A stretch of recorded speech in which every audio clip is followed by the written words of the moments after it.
Hey, what's up, everyone? Welcome back to House of Footy. It's your boy Mac, and alongside me is the number one Manchester United fan that can't wait to talk about how great their transfer were. Is Gio?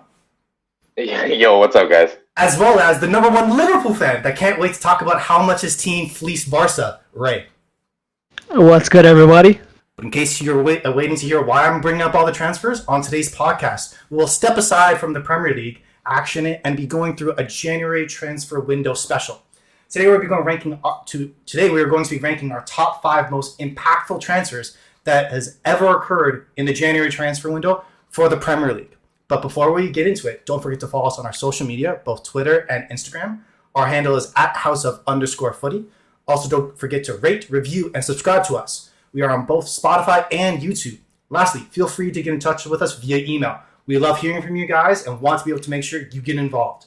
Our email is at houseoffooty@hotmail.com.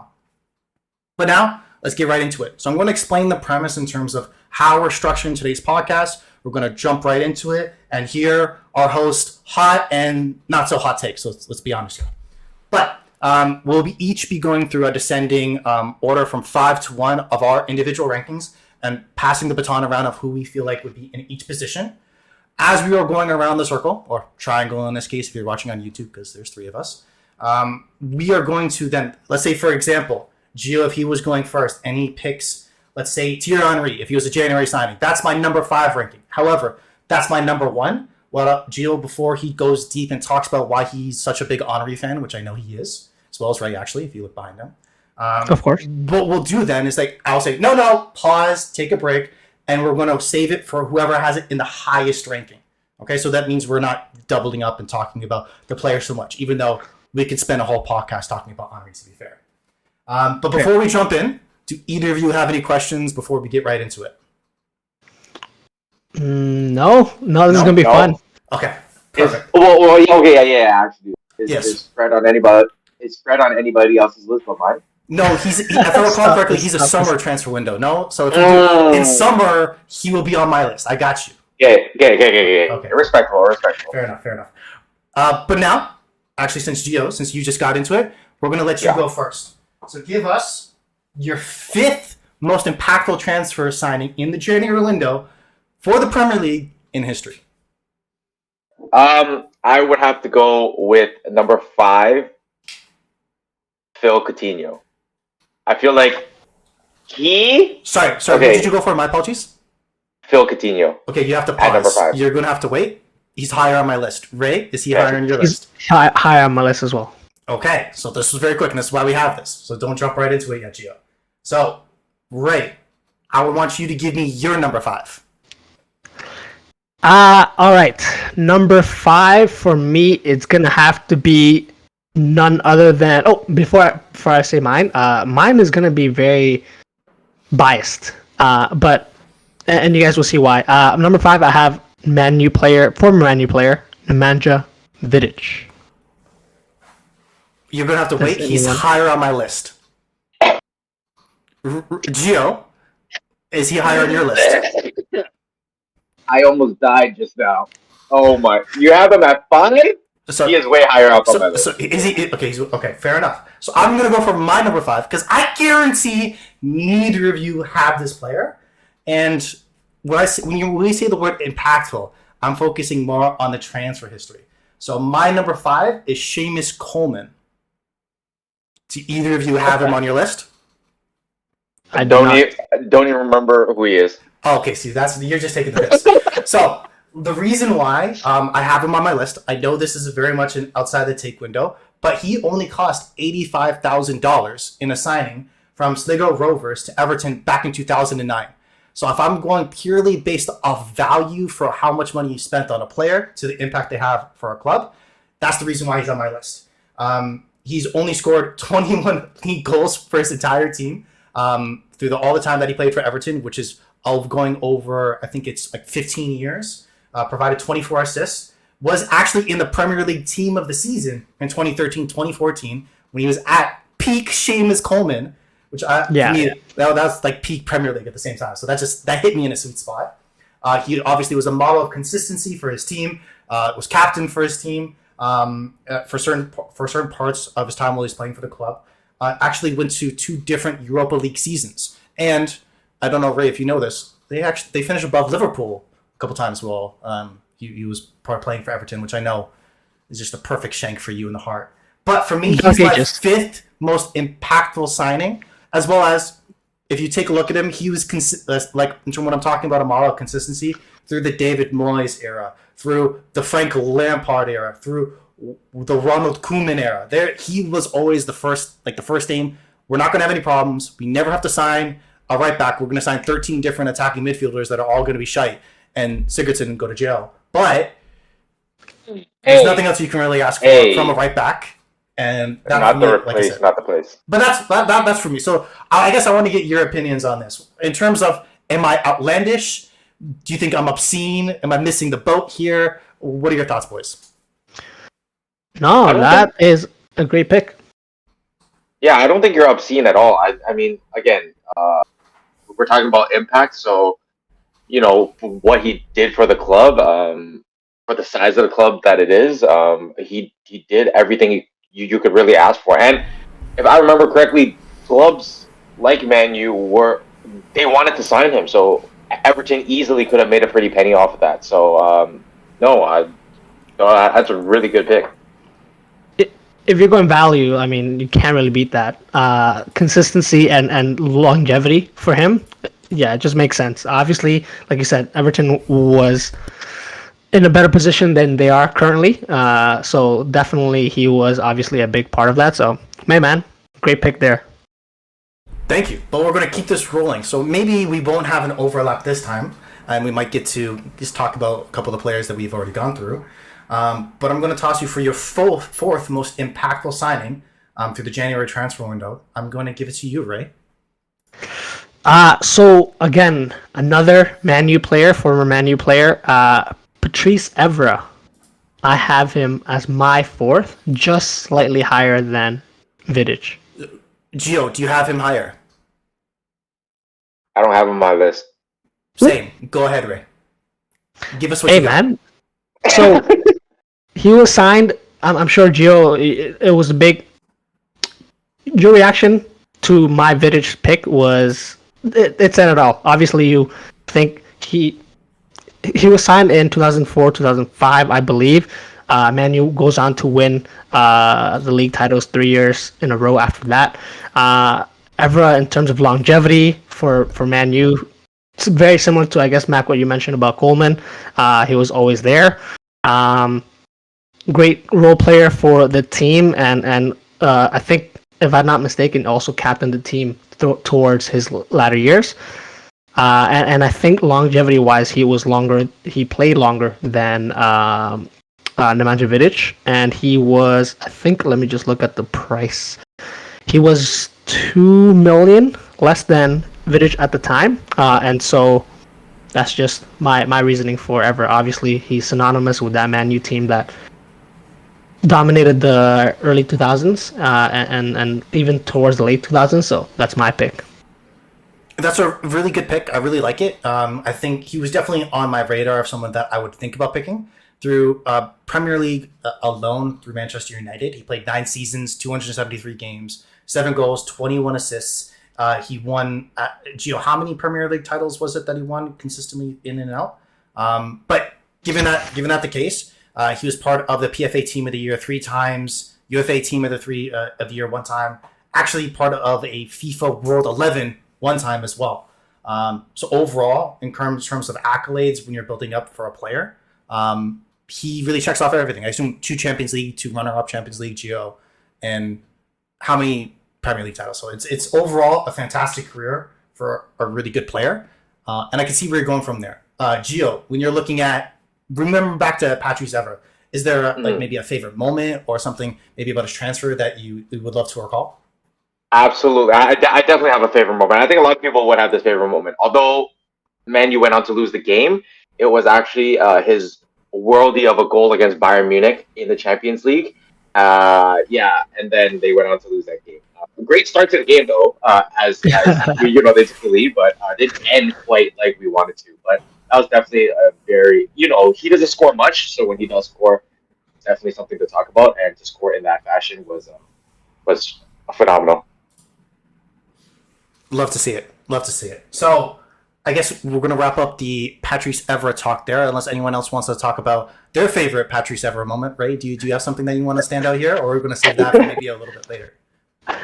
We can say that. Don't go there. I know where you want to go. Don't mention no handshakes. No go. No. There's no handshakes. I'm just no asking handshakes. questions. I have questions. What? I have questions. Okay. Just We can say that, but obviously now, as we all know, Patrice Evra has become a character that, is just having fun. And he's earned it. He's on social media doing questionable stuff. Hey, man, it is what it is. He's earned it. That's all I gotta say. Can I ask a question maybe about Patrice Evra to you guys? Because the reason why maybe I didn't have him on my list, to be completely honest, looking back, was he ever, would you argue, the best in his position in the world?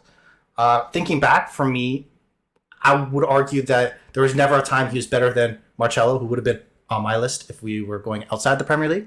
Because that was always, I felt a lot of times it was between them. And even for France, when he played for the French national team, it was between him and towards the end of his career, Gael Clichy, if I remember correctly, right? It was always who should we pick there. There wasn't much separation.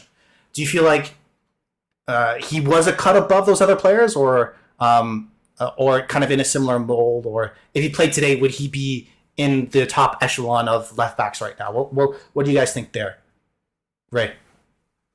Yeah, he was quality and he was reliable. In terms of being like outstanding, I would say he's not like the guy that you're gonna look at for all of your team's creativity, a la Reece James nowadays for Chelsea. But hey, dependable player and solid all around. I think Patrice Evra was overlooked because of that. But hey, man, if I'm looking to pick a team and I want someone reliable, that's what I'm going for. I just wanted you to compliment a Manchester United player there. So I think that was Ray, if I remember correctly. So Gio, now it's your turn for your fourth ranked spot. My fourth spot, I actually have a player that is from the country that I will be talking about a lot today. And his name is Branislav Ivanovic.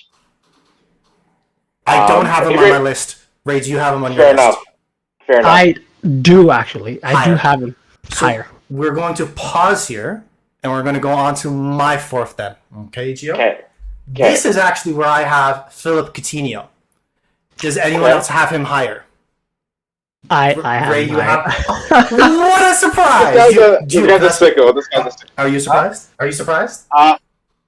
By no means am I surprised. Okay, you absolutely love to see it. Okay, so what we'll do then, we'll pause on there. We're going to take a little bit of an early break. So this next segment's going to be a little bit long because we're going to go through a lot of overlaps, I feel like. So please stay with us. Welcome back to House of Footy, and we're continuing our January transfer window special. We had just finished off ranking our fourth most impactful transfer window signings in January for the Premier League in history. So now we're going to go on to number 3. And we are going to go off with Gio. What's your number third 3? Place? My number 3 has to be, who is definitely in Ray's favor. But his name is Luis Suarez. Although, Pause. Ray, do you have him higher? I do. You have him higher. Oh my day. Okay, so we already know where Ray's going with this now because he's already said he has 2 different players higher. Hey, man. So we know who's his 1, 2 are. This sick. But we don't know who's first or second. But now this goes to Ray, your third most impactful Premier League signing in history. Hey, Gio, let's talk it out. Branislav Ivanovic. Okay, so now since you both had it, Ray, since you had him higher, you're going to go first. Give us your take. Gio, feel free to jump in right afterwards. Go ahead, Ray. Hey, man. Branislav Ivanovic, honestly, not the most glorious right back or center back, whichever position you, I guess, attribute him to. Right. But he did sign for Lokomotiv Moscow in I believe it's the Russian league. Yeah. Went on to help that Chelsea team be so successful. Let me just pull up how many titles he won. Obviously not a huge creator, but ever present at the back. He won couple of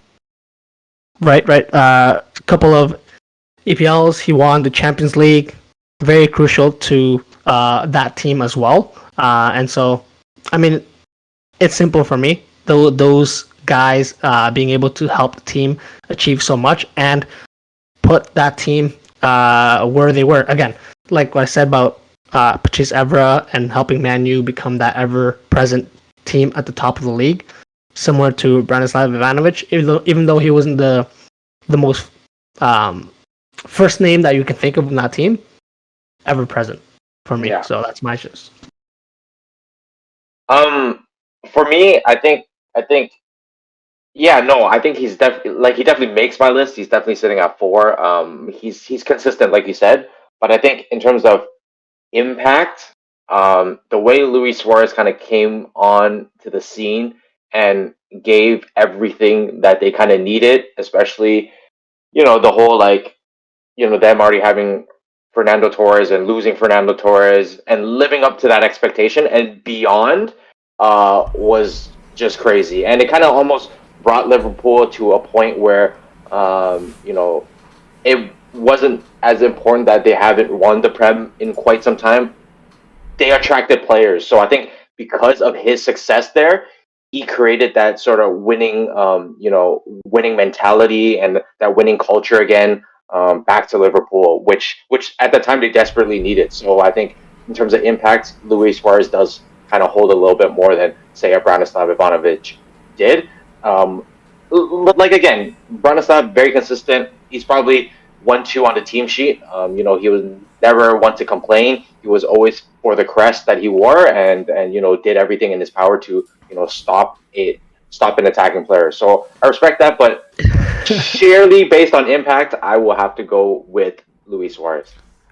I can see where you're going for that, but let's focus in terms of Ivanovic individually, because he was a really quality player for his position. He was similar, I would say maybe a different tier above like a Seamus Coleman, a player that I mentioned earlier, a Patrice Evra. He offered, I feel like, a little bit more defensively. Maybe that's just more of an eye test where he's a bigger guy, stronger in the air, can play in center half, so does have that versatility.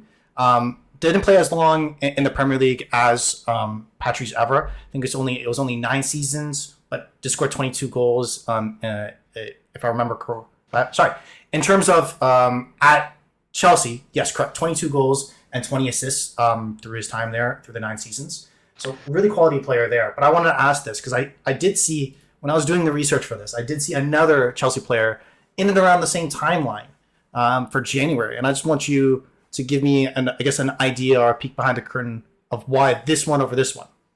Because in January, I think it was just a couple years afterwards as well, Chelsea signed John Terry's probably longest term center back pairing with Gary Cahill.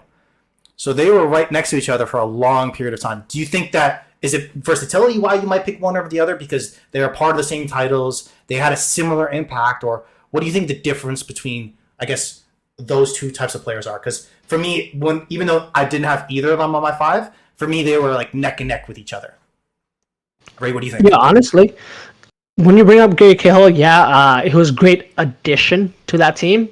But hey, man, I have to give it to Ivanovic because Ivanovic, if you think about a Jose Mourinho Chelsea defense, hey, that's a staple. So yes, very much like I'm botching this up as an NBA reference. You need the Steph Curry first to set the play style, and then you bring in the Jordan Poole to continue that. I don't know if I'm in the right space, but I to love continue how that you tradition. Two extremely offensive NBA players to a right back and a center back in soccer. It's perfect. Absolutely love it. Gio, what do you think in terms of Ivanovic? Do you feel like maybe he kind of is a little bit overlooked in terms of his impact in the Premier League because he was on such a deep team, and maybe people sometimes forget about him, or do you feel like he's properly rated when we look back? I think he's definitely sort of overlooked because of just he's never necessarily the loudest on the pitch because he was paired with John Terry for a long time, but defenders knew he was there and he always made his presence felt. So in terms of that, I think people kind of overlooked it. He was never flashy, never anything like that. Of course, didn't score many goals either, but he was a staple and people don't see that, in terms of consistency, again, he's probably second on that team sheet during those Jose Mourinho times. And to be consistent in the Jose Mourinho side is that alone deserves a lot of credit, because you know how Jose can sort of blackball players, and if you're not doing well, you're not gonna get the play time that you think you deserve. And he was there consistently week in, week out, and to win, as he kind of won out England. He's won FA Cups, Community Shields, whatever the name is. He's won it, including the Champions League, including the Europa League, I believe. So he's done it all under that Chelsea shirt. So he deserves to be on the list. Ray, go ahead. If I may just quickly add, I'm just looking it up now. He won PFA. He was part of the PFA Team of the Year for 2009, 2010, and 2014, 2015, which is an interesting note. And then also, can you imagine Jose Mourinho, what he's doing now to players, the quote-unquote younger players, and hitting them out, calling them out in public, and saying these are not good enough? Can you imagine what Ivanovic would have done if Mourinho came out to him saying that? Just a thought. Absolutely. He would have just absorbed it and not care and not given a fuck at all, to be completely honest. He just had like that stoic face.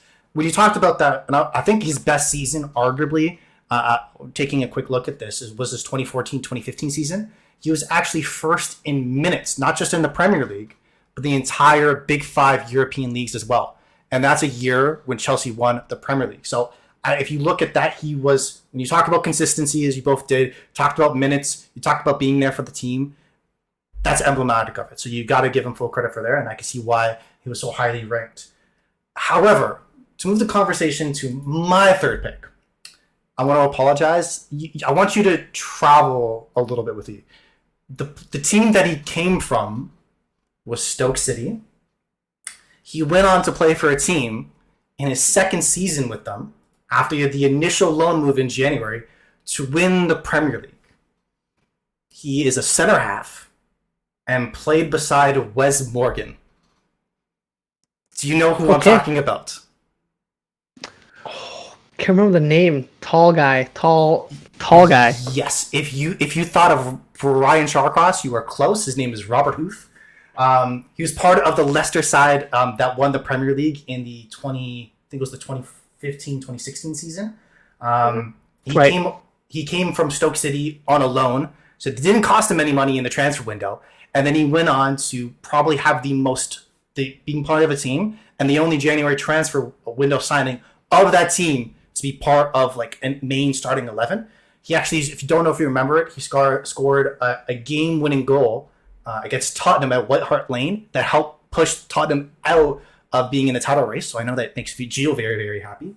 So for me, in terms of only costing $4.5 million in the summer after the initial loan, going on to win the Premier League season by the most underdog of underdog stories of all time, in terms of impact, without him, they're playing a pylon next to Wes Morgan, and that doesn't look too great. Because it wasn't at the time when Leicester were flush with quality players coming in potentially across their team. So for me, in terms of impact, I'm going to go with Robert Huth. Can't argue. That is value at the most. If you guys want stats, Max got it for you. He will dig up these players that you never thought would fit this criteria. Because if you think about it, if he's not there, they don't win, and that means like what? Arsenal win the Premier League, Tottenham win the Premier League. How do things change if either of those teams in that season won it? Because those were the other major contenders at that time.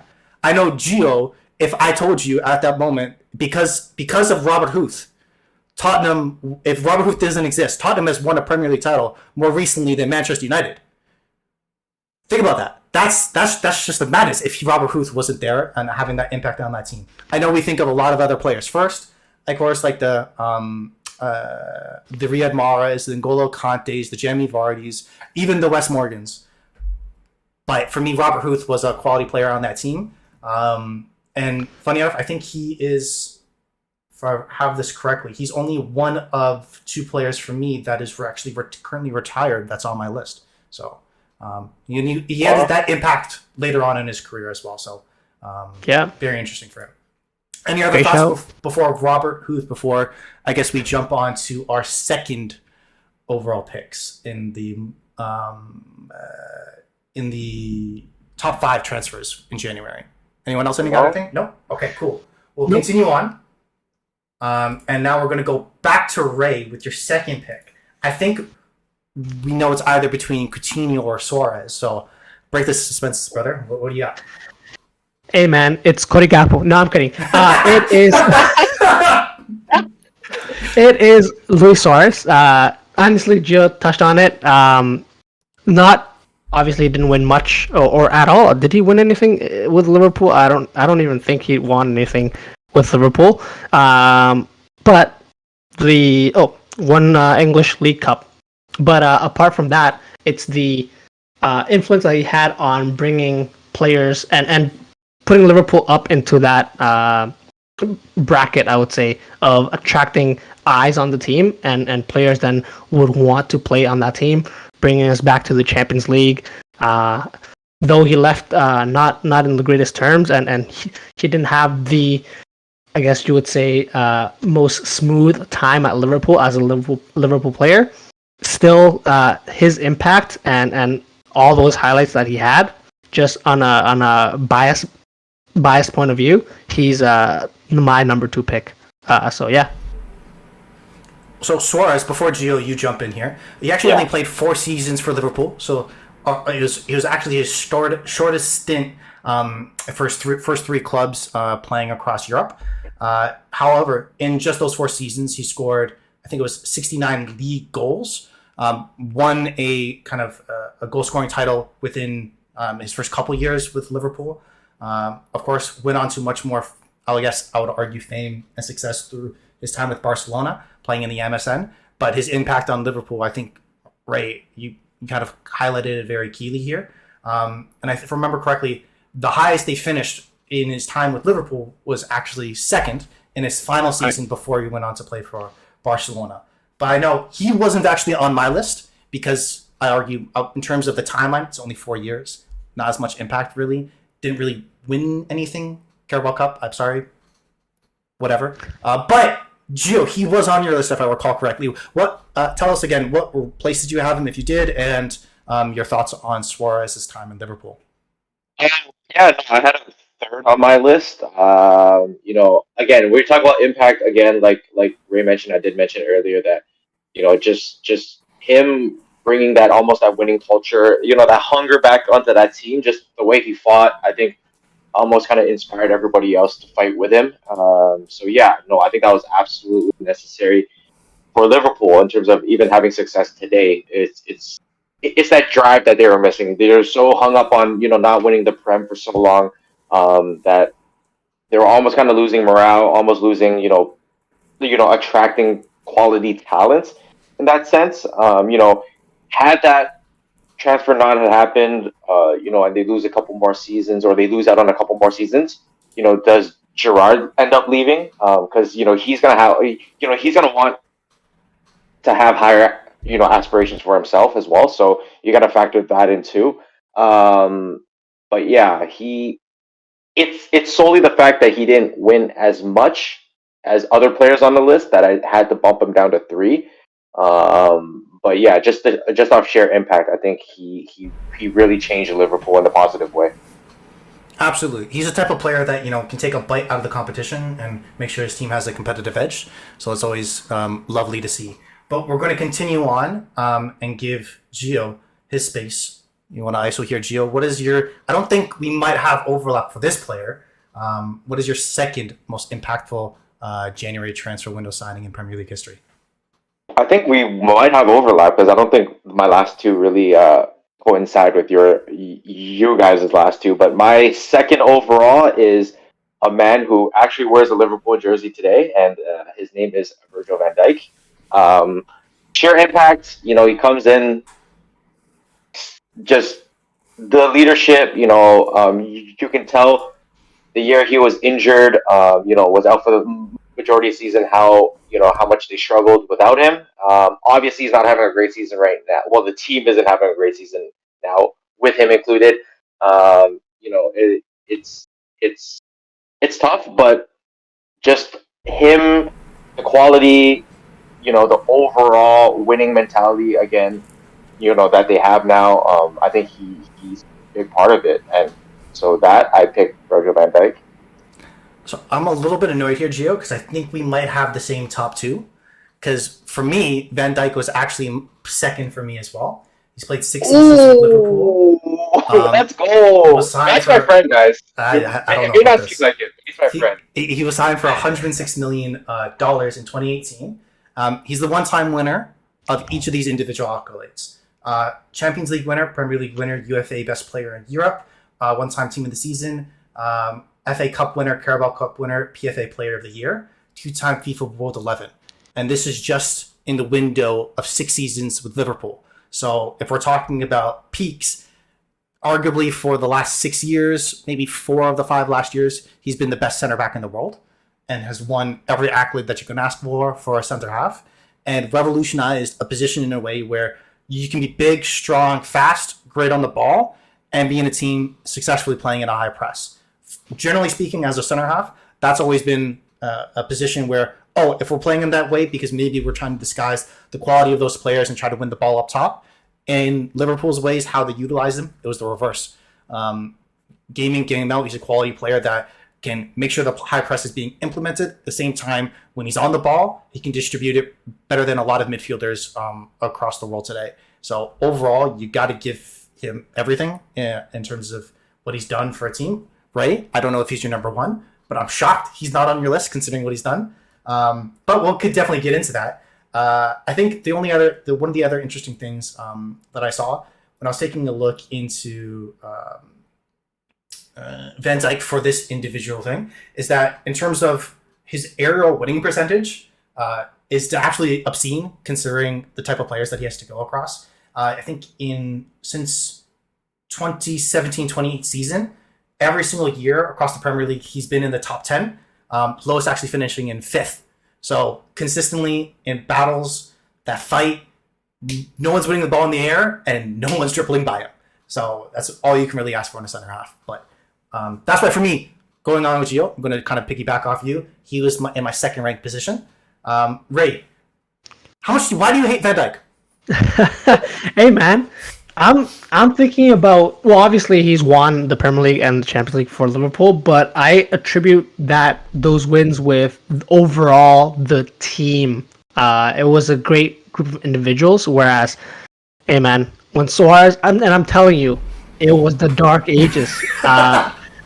He was the only bright spot in the dark ages. Well, there was a couple, but hey, don't discredit whatever Van Dijk has accomplished. But you can also argue that yes, Jordan Henderson is the captain, but obviously Van Dijk is a big leader for the team as well. So great what he's done for Liverpool, but it's just for me as a Liverpool fan that's watched them through the dark ages and leading to my number one pick that we'll talk about after. That's why he had to be there for the impact that he had on where Liverpool are now. No, I absolutely love it. And I want to throw in one other stat. I know it's kind of a little bit, I see where you're coming from in terms of it's a collective, right? Because, and maybe we'll touch this in a little bit, but in a very short time period, Liverpool were able to bring in a lot of quality players to help elevate their team.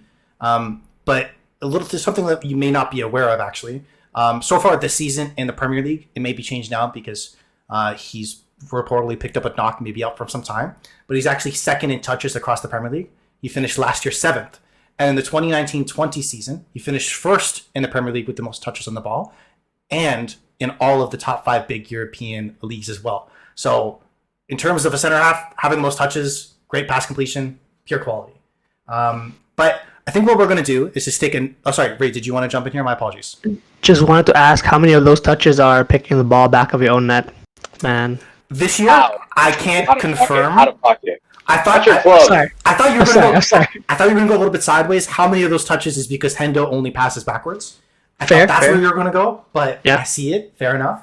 But what we're going to do is take another quick break here. We're going to come back and roll through our top ranked position, and it feels like I hate this that we're only going to be talking about 2 players. So if you can leave, fair, but please stay with us. Welcome back to House of Footy, and we're continuing our January transfer window special, going through our top 5 most impactful signings throughout the Premier League history through only the January transfer window. But to continue it off, to finish it off with our number 1 spot, we have Ray. Who would you say is your most impactful signing for Liverpool? Again, it's biased. It's going to be Liverpool, and though it hurt the way he left, reportedly he helped fund some of that transfer fee. Philippe Coutinho was the most impactful player for Liverpool. He came in to Liverpool from Inter Milan in the 2012-2013 season for 13 mil. Played a number of years with Liverpool, helped us get back up into Champions League positions.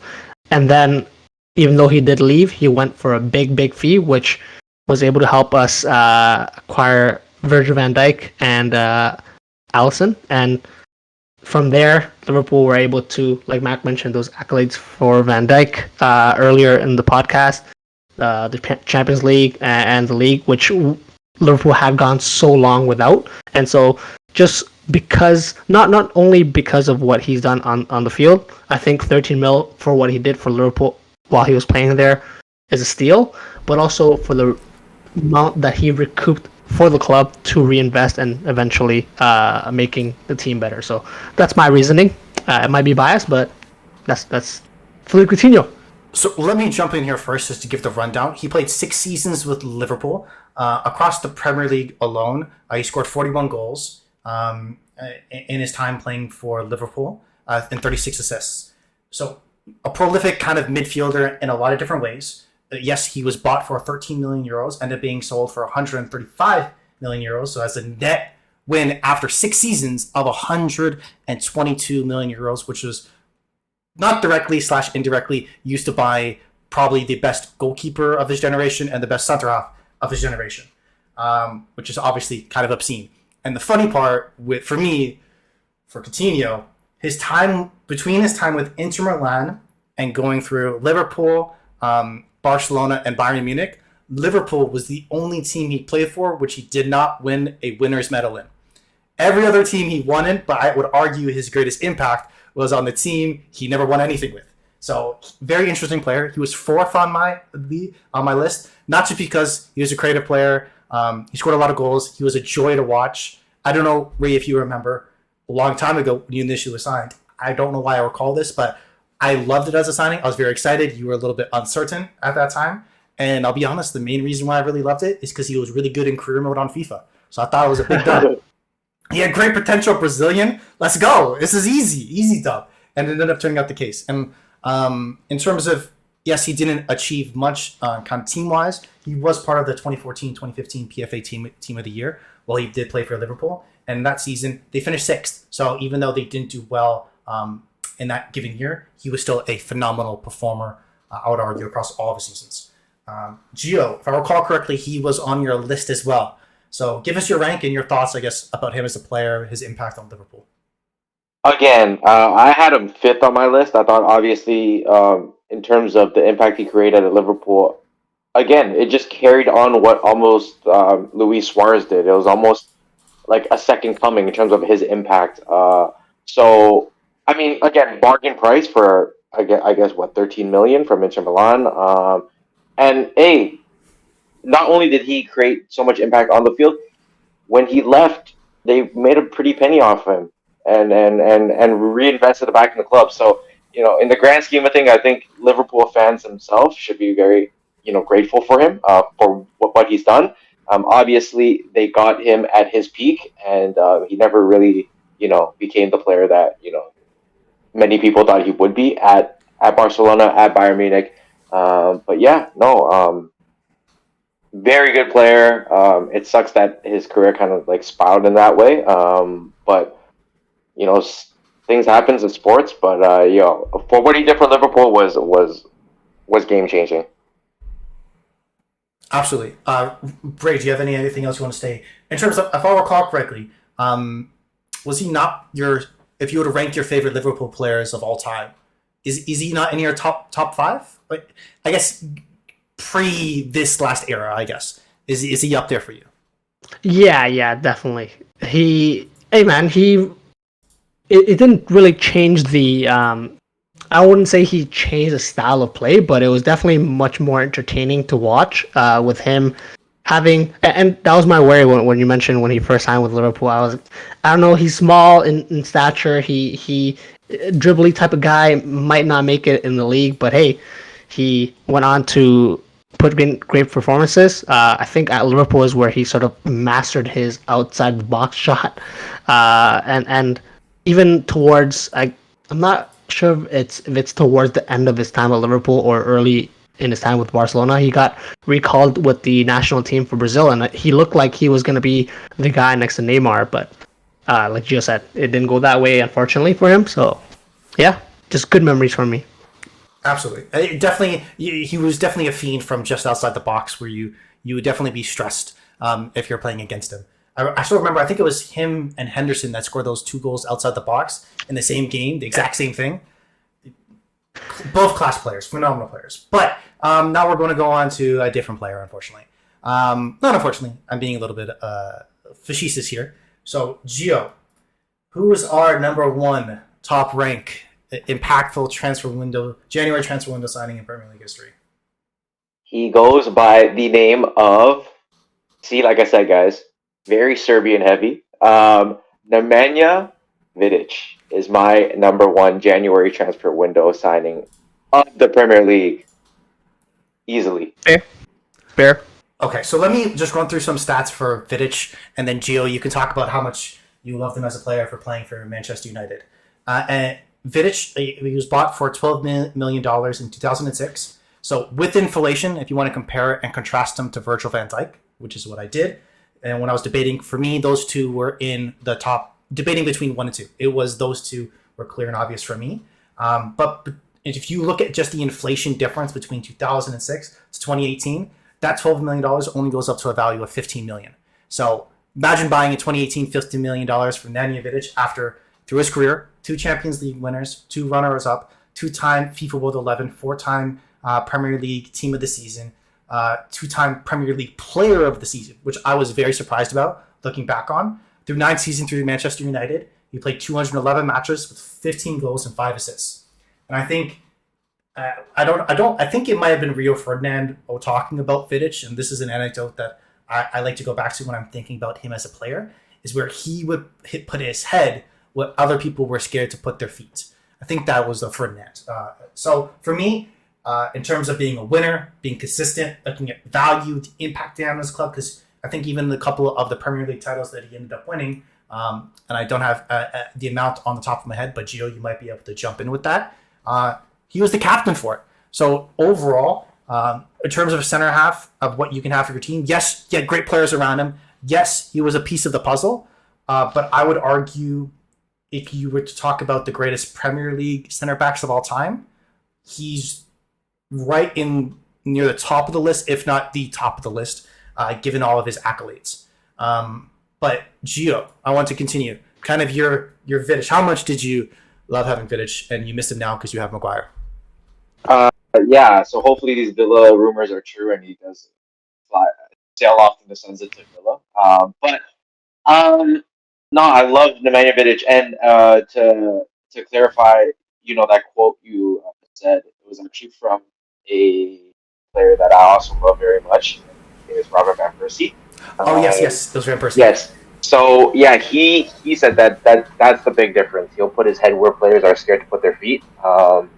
And it shows, he's split his head open a few times, and he's just not afraid, and he's just so strong, and to do it at that level for so long, to win 5 Prems, and for a defender to win Premier League Player of the Year twice, I think just goes to show you, how important he was to the club, and it wasn't just the Manchester United fans who saw it; it was the entire league that kind of recognized it. So, in terms of impact, coming for 12 mil, playing for 8 whole years, was enough for me to put him at number 1. I can see that. I just want to correct my apologies. It was 1 Champions League winner. My apologies, not 2. But Ray, having seen Manny Vidic play throughout his career at Manchester United and watching a lot of him, and unfortunately watching a team play against him, you had him, if I recall correctly, 5th on your list. So talk about maybe why he wasn't as high, or your overall thoughts in terms of him as a player. Hey man, this is Manu we're talking about. No, I'm kidding. No, he was obviously. Hey, what you guys read out to him regarding his accolades, it really shines a light on how important he was for the team. I mean, I'm gonna have to, I guess, for my own reasoning, that was a fantastic Man U team. He was obviously the leader, but it was a fantastic team. And so, with great teams, for me, picking individual players out, it's more difficult in terms of impact. But it can't be said, it can't be overlooked the impact that he had on the team. And like you guys said, how consistent he was, and he was ever present. And strikers would absolutely fear playing against Man U with that center back pairing with him and Rio Ferdinand. So yeah, man, I know that the only goal that stands out to me is the one that Fernando Torres scored against Man U, but I can't think of any other real bangers that would have been going in against that Man U team. So that's a credit to how strong that defense is, and obviously Vidic was a top reason why. Absolutely. And even looking at these two types of players, comparing and contrasting him to Van Dijk. So if I'm envisioning, I'm a striker and I'm running at both of them. So I know I'm not going to get by either of them, but I feel Vidic would hurt me. You know what I mean? He's breaking my leg. Van Dijk will just take the ball and be calm, and I'll be demoralized. But I think I would prefer that than being out for 4 weeks with like a sprained ankle or something. You know? That when I was just looking at it like that, I was like, I don't want to play against either of these boys. Without doubt, yeah. But I just don't want to I don't want to be hurt and on a stretcher. Completely fair. Gio, any other thoughts in terms of Nemanja Vidic, your captain or my captain? No, I just love him. We were sad to see him to go to Inter Milan. But no, he's forever welcome in my books. And I hope he has a Man U tattoo tatted on his chest, like I eventually will. Okay. Well, what you do with your own money is your own thing. Because other than gambling, of course, we do not gamble on this podcast. Oh no gambling at all. No. But what we're gonna do, we finalized and we've gone through our top 5.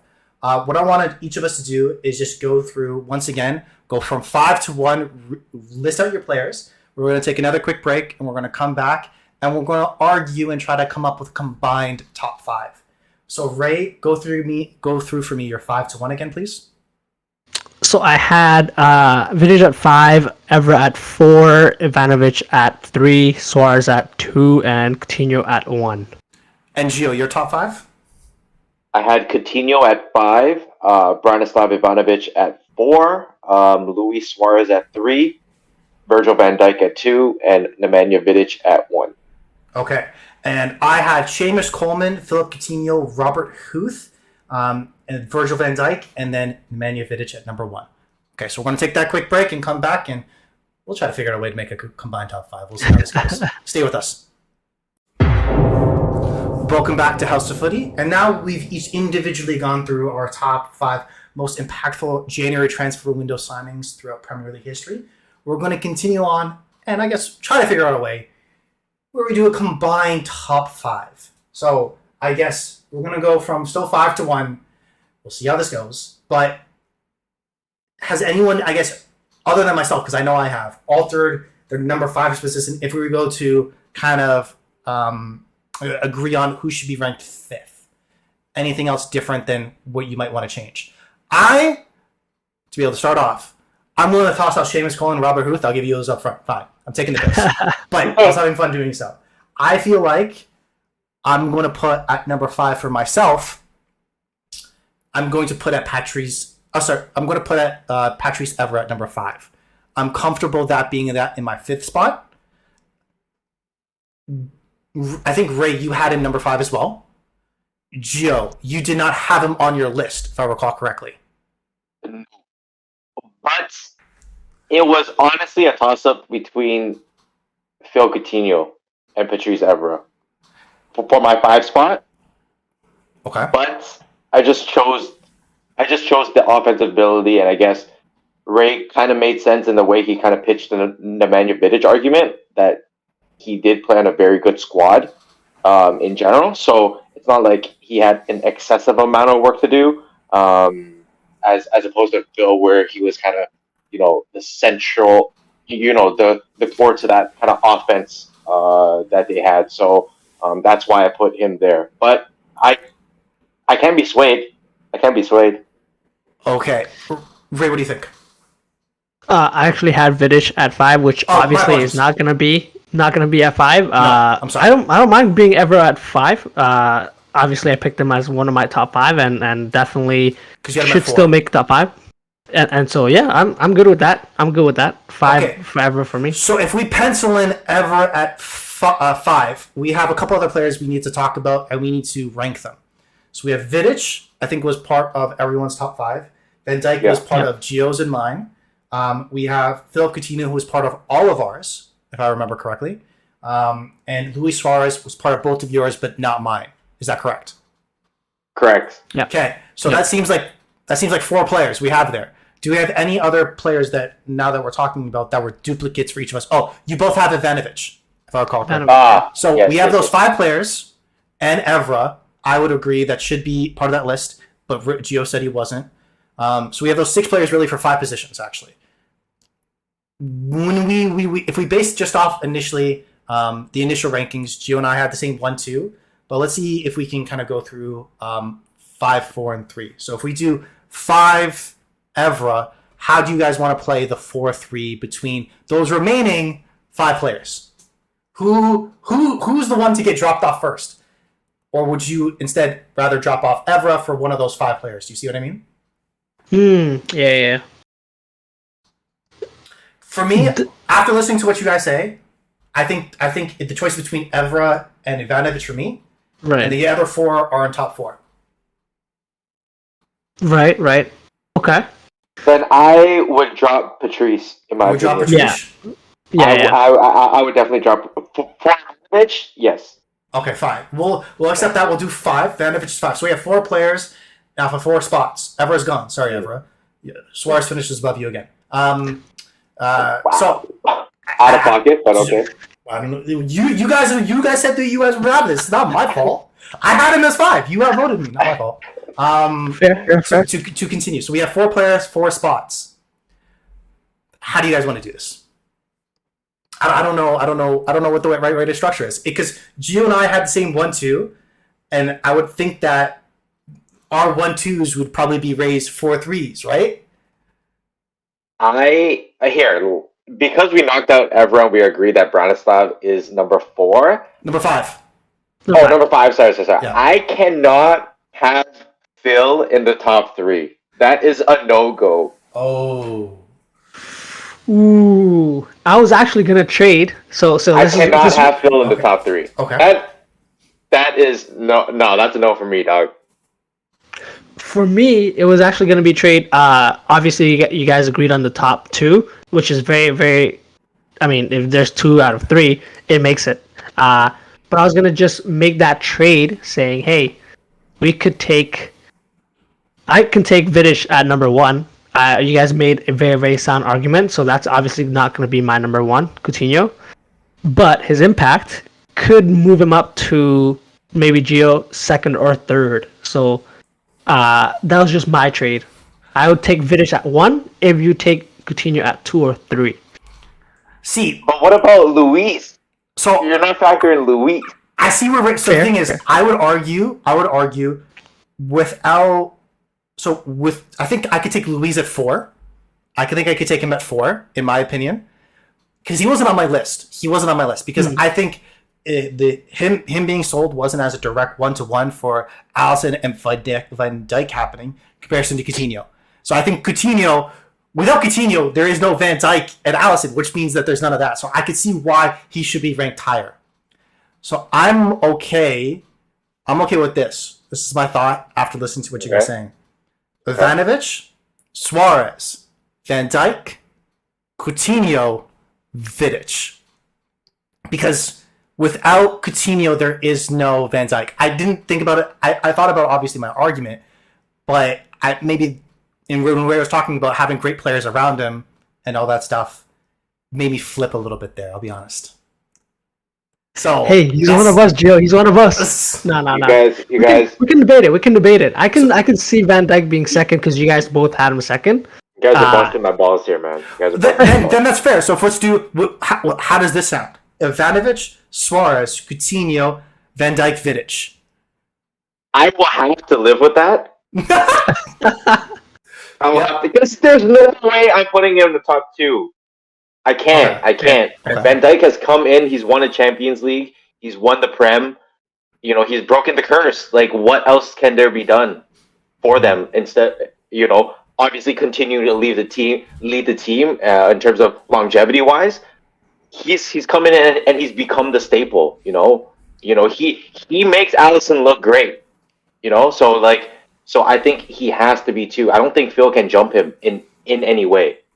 But to ask you this then, Gio, because you argued that Suarez, if I recall correctly, was higher placed than Coutinho as well. Yeah. In terms of, are you okay with that flipping? Do you think, in terms of impact, would you be comfortable with Coutinho saying Coutinho has more impact than Suarez in that way? I think they're very similar impacts. Okay. I think they're very similar impacts. Like I said, it was almost like a second coming. Like an offensive threat that they kind of missed for a while. Him coming on the scene and really just, doing his thing, scoring, playing his own game. That a lot of people, in the first season, a lot of people questioned whether Suarez was going to be the answer. And coming in, like you guys said, he's a little smaller of a guy. We understand how aggressive the Premier League can be.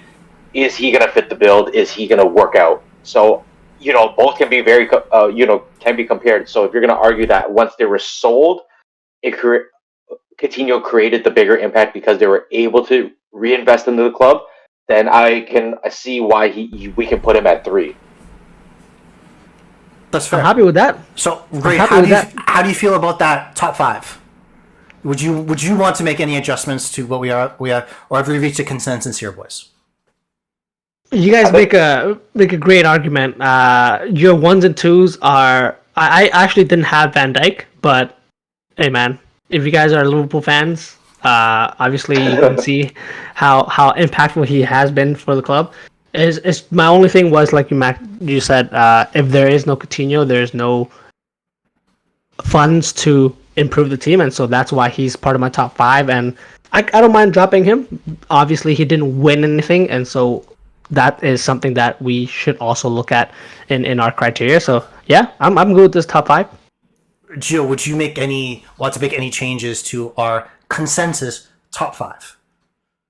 There's already been far too many made. I'm Okay.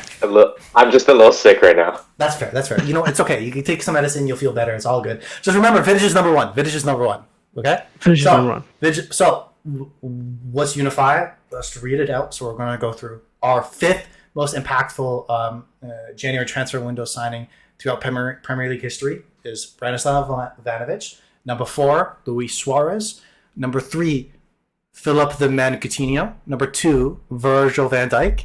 And number 1, Nemanja Matic. So I think that wraps up. Sorry, Nemanja Vidic. My apologies. Matic.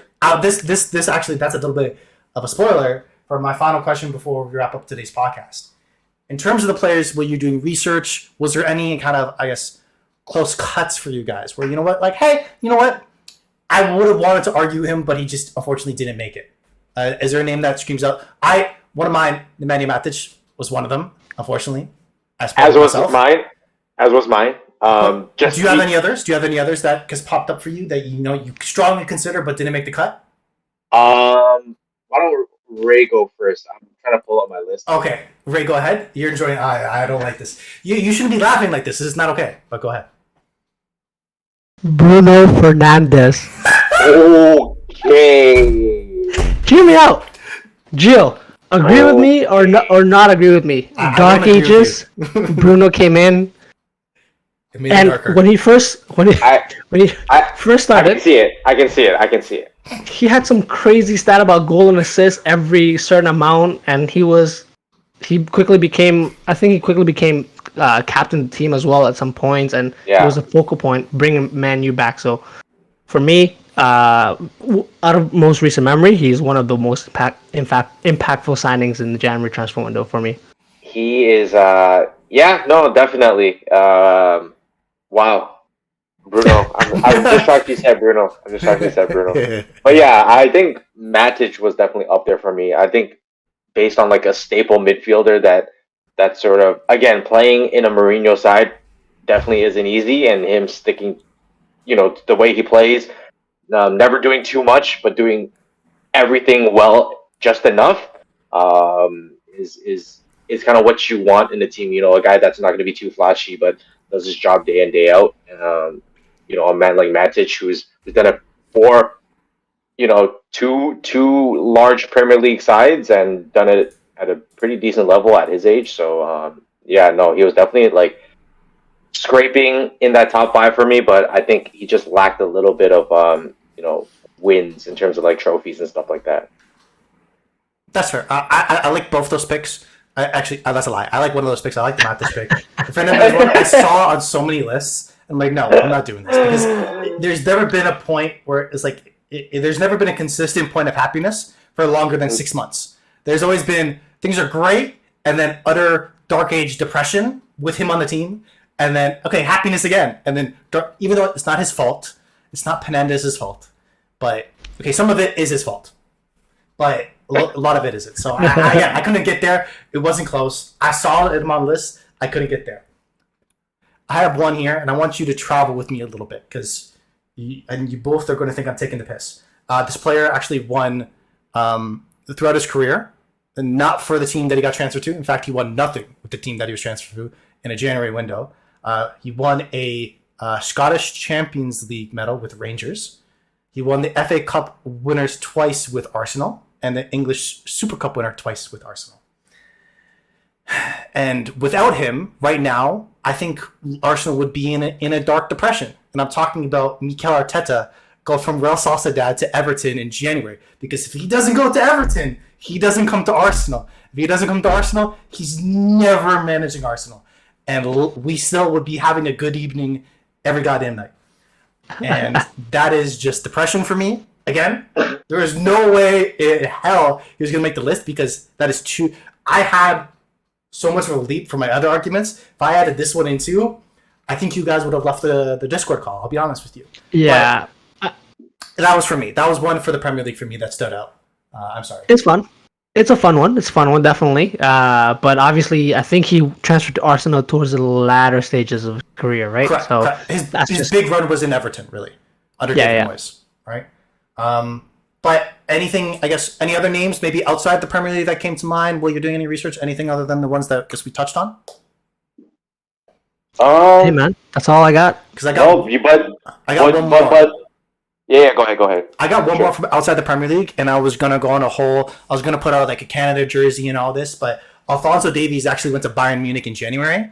So I was going to wave the Canadian flag there. I'll be honest with you. I have a jersey. I would have done it.